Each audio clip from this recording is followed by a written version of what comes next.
আজকে আমাদের ভিডিওটির বিষয় হলো জগন্নাথ দেবের স্নানযাত্রা।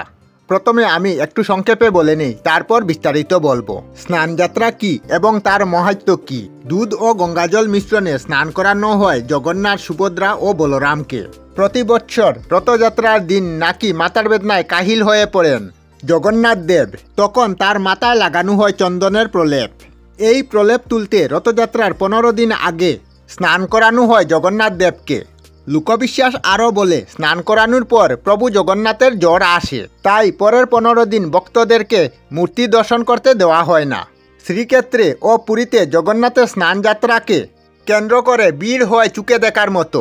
শুধু পুরী নয়, দেশের অন্যান্য প্রান্তে জগন্নাথ দেবের এই স্নানযাত্রা পালিত হয়। কিন্তু কি এই স্নানযাত্রা? জানব বিস্তারিতভাবে। জ্যৈষ্ঠ মাসের পূর্ণিমা তিথিতে প্রভু জগন্নাথ দেব আবির্ভূত হয়েছিলেন, তাই এই দিনটিকে জগন্নাথ দেবের জন্মদিন হিসাবে পালন করার নির্দেশ দিয়েছিলেন স্বয়ং মনু। আর এই জন্মদিন উপলক্ষে বিশেষ স্নান উৎসব। জ্যৈষ্ঠ মাসের পূর্ণিমা তিথিতে 108টি কলস ভর্তি সুশীতল জল দিয়ে মহা স্নান করানো হয়।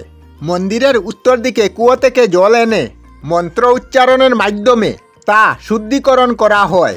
তারপর 108টি কলস ভর্তি জল দিয়ে জগন্নাথ, বলরাম ও সুভদ্রাকে স্নান করানো হয়।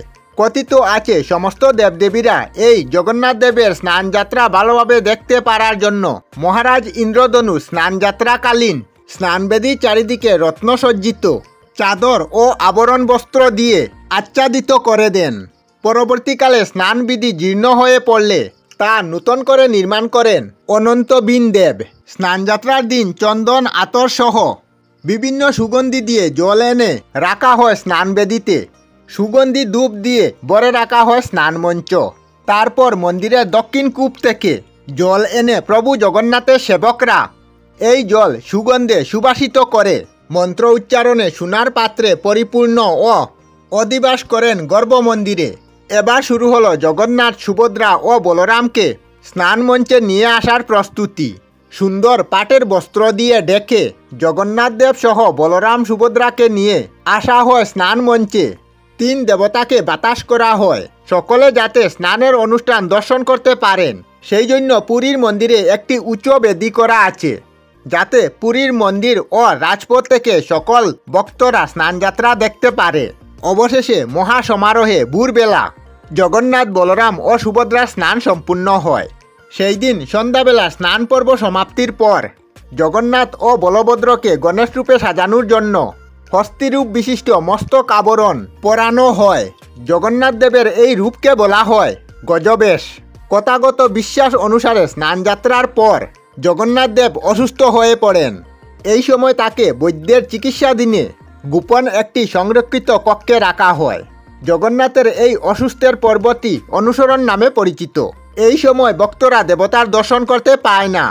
তাদের দর্শনের জন্য বিগ্রহের পরিবর্তে 3টি ফটোচিত্র রাখা হয়। এই সময় ভক্তরা সমগিরিতে অলরনাথ মন্দিরে যান। তারা বিশ্বাস করেন অনশন পর্যায়ে জগন্নাথ অলরনাথ রূপে অবস্থান করেন। কথিত আছে, রাজবৈদ্যের পাচন খেয়ে 15 দিন পর জগন্নাথ দেব সুস্থ হয়ে উঠেন। তারপর ভক্তরা আবার তাকে দর্শন করেন। যখন নবমূর্তিতে জগন্নাথ দেব নানা বেশভূষা সজ্জিত হয়ে দর্শন দেন, তখন সেই উৎসবকে বলা হয় নেতি উৎসব বা নবযৌবন উৎসব।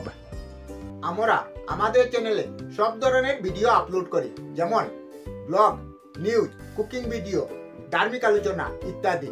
যদি আপনারা এই ধরনের ভিডিও দেখতে পছন্দ করেন, তাহলে এই চ্যানেলটি নিশ্চয়ই সাবস্ক্রাইব করবেন।